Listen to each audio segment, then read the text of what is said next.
Hai teman-teman sekalian, gimana kabarnya? Mimin berharap teman-teman yang menonton video ini dalam keadaan sehat. Dan pada episode kali ini, Anul Story akan melanjutkan alur cerita episode terakhir dari serial anime Isekai yang berjudul Isekai Dechetsuki wa Tenshita Orewa. Jika teman-teman belum menonton episode sebelumnya dari anime ini, teman-teman bisa cek link di deskripsi. Nah, tidak usah berlama-lama lagi, Mimin langsung mulai alur ceritanya. Tapi sebelum itu, Mimin meminta untuk subscribe dan dukung channel ini agar Mimin dapat terus menghibur kalian dengan alur cerita anime yang menarik untuk kalian tonton.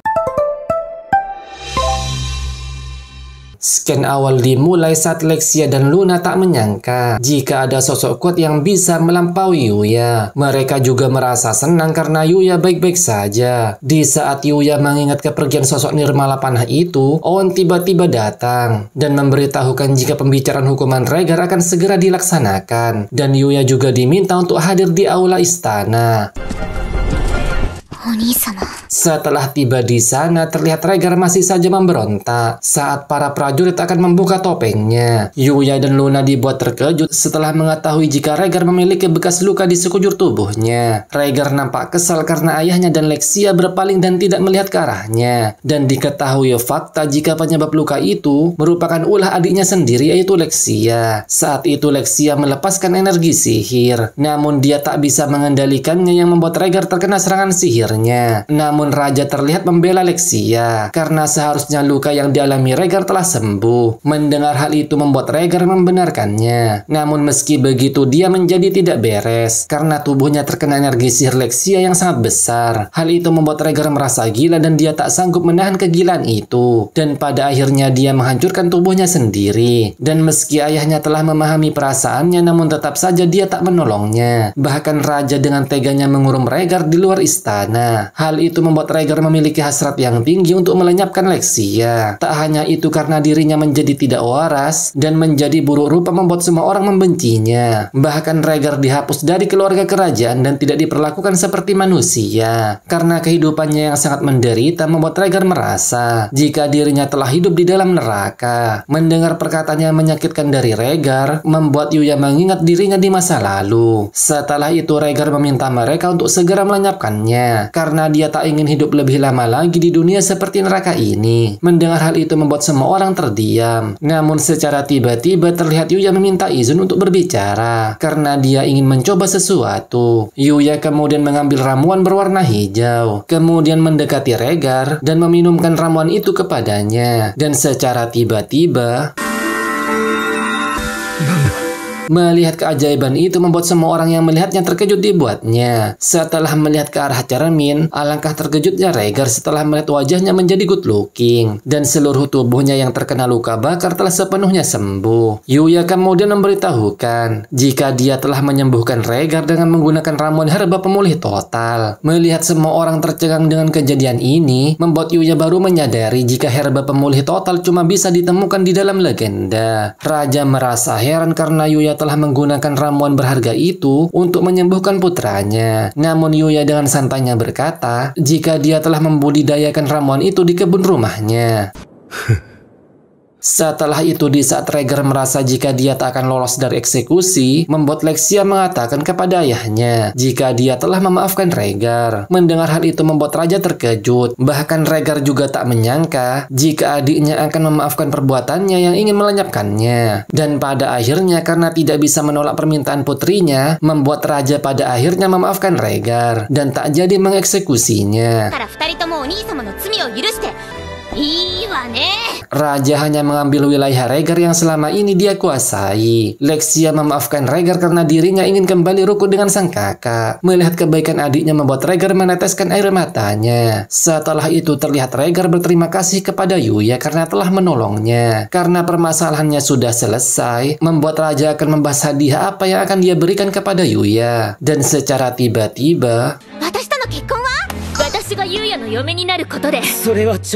Melihat hal itu membuat Rhaegar menyarankan ide yang bagus kepada raja. Dan ternyata hadiah yang diterima Yuya ialah mendapatkan rumah dan wilayah Rhaegar yang disita sebelumnya. Dan Yuya juga mendapatkan gelar kesatria dari kerajaan. Singkat cerita, terlihat Yuya beristirahat di kamar istana. Dan dia mulai kelelahan setelah melawan gadis panah sebelumnya. Bahkan hal itu membuat Yuya bermimpi buruk. Dan di mimpi itu Yuya telah dibuat mokat oleh si gadis panah.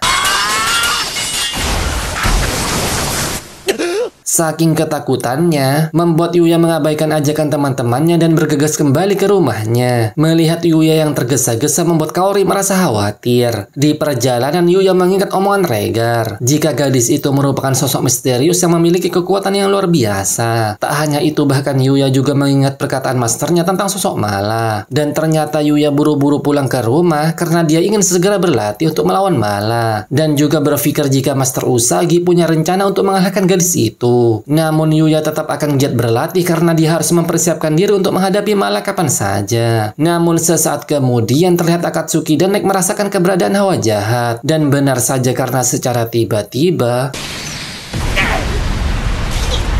mengetahui jika serangan itu berasal dari seorang Mala, membuat Yuya menanyakan mengapa dia menyerangnya. Si gadis Mala menjawab jika Yuya merupakan sosok yang bisa mengganggu rencananya untuk balas dendam. Karena tak mengerti maksud dari gadis itu, membuat Yuya akan mengalahkannya supaya dia mau menceritakan semuanya. Di saat pertarungan sengit akan terjadi, tiba-tiba Skin berpindah ke Kaori yang sedang membunyikan bel di rumah Yuya. Melihat pintu tidak tertutup sempurna, membuat Kaori nyelonong masuk ke rumah Yuya. Bahkan dia mencari Yuya hingga pergi ke dunia isekai. Melihat pagar di rumah Yuya terbuka, membuat Kaori mengingat perkataan Yuya jika ada monster di luar pagar. Terlihat Yuya kesulitan saat melawan si gadis panah. Namun dia tetap mencoba menyerang dan dibantu oleh Knight. Karena serangan combo antara Yuya dan Nek masih belum cukup, membuat si gadis malah membalasnya. Di saat Yuya mencoba menghindar dari serangan panah beruntun, si beban Kaori dengan tololnya datang dan menyapa Yuya. Namun untung saja si gadis panah masih baik hati, karena dia tidak merubah targetnya ke arah Kaori. Yuya dengan susah payah menahan serangan si gadis panah. Namun hal itu membuat pertahanan Yuya terbuka lebar karena secara tiba-tiba si gadis panah muncul di belakangnya dan bersiap-siap mengulti Yuya. Namun secara tiba-tiba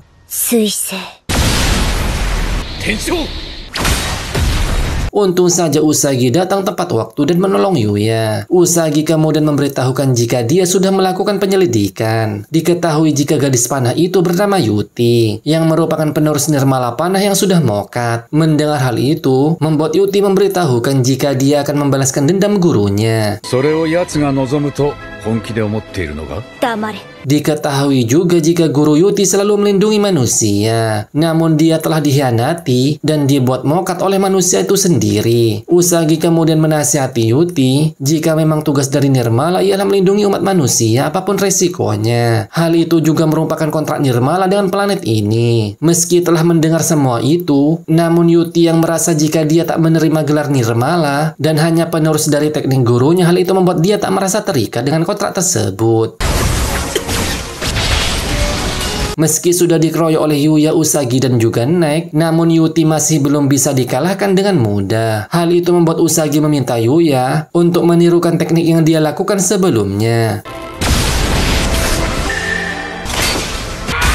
Melihat Yuya mampu menahan serangan anak panahnya, membuat Yuti terkejut dibuatnya. Hal itu membuat dia lengah dan dimanfaatkan dengan baik oleh Usagi dan juga Nek untuk menyerangnya. Singkat cerita, karena rasa dendam yang sangat dalam kepada umat manusia, membuat Yuti mengeluarkan seluruh kekuatan malanya. Karena tekanan energi mala yang sangat kuat, bahkan membuat Yuya memuntahkan saus dari mulutnya. Melihat Yuti seimbang melawan Master Usagi, membuat Yuya merasa terkejut. Namun dia kemudian dibuat khawatir karena masternya terkena serangan telak. Akatsuki secara tiba-tiba keluar dari selimut persembunyiannya dan dengan gagah berani mendekati mereka yang sedang bayuan. Hal itu membuat Yuya merasa khawatir, namun secara tiba-tiba Melihat Akatsuki mampu melakukan hal itu, membuat Master Usagi memujinya. Dan tanpa pikir panjang, Yuya kemudian menyerang Yuti. Usagi kemudian memberitahukan jika di dunia ini masih ada makhluk suci yang mampu melawan bala. Salah satunya ialah Akatsuki. Usagi kemudian menyerahkan Yuti kepada Yuya karena dia sudah tak akan bisa menggunakan kekuatan malanya. Hal itu disebabkan karena dia terkena efek kemampuan dari skill Suaka milik Akatsuki. Melihat Yuti tersadar membuat Yuya menanyakan seperti apa guru yang sangat dia hormati. Yuti menjawab jika gurunya merupakan orang yang sangat baik hati dan memiliki kasih sayang yang tak terukur. Setelah berkata demikian, Yuti pun kembali pingsan. Kaori kemudian datang dan menghampiri Yuya. Namun Yuya dibuat terkejut setelah melihat monster yang bersiap menerjang Kaori. Setelah membaringkan Yuti, Yuya kemudian bertanya kepada Kaori, apakah dia akan takut kepadanya setelah melihat dirinya telah melenyapkan seekor monster. Melihat Kaori hanya bisa terdiam, membuat Yuya merendahkan dirinya sendiri dan merasa jika dia tak pantas diakui oleh orang lain. Mendengar hal itu membuat Kaori membantahnya karena dia merasa jika Yuya masih sama seperti saat dia pertama kali menolongnya. Setelah itu diperlihatkan Kaori dipertemukan oleh Lexia dan Luna yang membuat Lexia mengajak Kaori untuk mandi bersamanya. Dan juga terlihat kedua adik Yuya yang telah berubah. Mereka mengunjungi kediaman kakaknya dengan penuh kebahagiaan. Tak hanya itu, bahkan Yuti terlihat masuk di Akademi Ose. Dengan rambut perak yang dimiliki oleh Yuti, membuat para siswa di sana dibuat melongo dengan kecantikannya. Setelah itu terlihat Kaori melihat ke arah Yuya dengan senyuman bahagianya. Nah, itu dia alur cerita episode terakhir dari anime Isekai The Chat Skill Wote ni Shita Orewa. Mimin berharap anime ini mendapatkan season keduanya. Dan sampai jumpa di alur cerita selanjutnya dan terima kasih sudah menonton.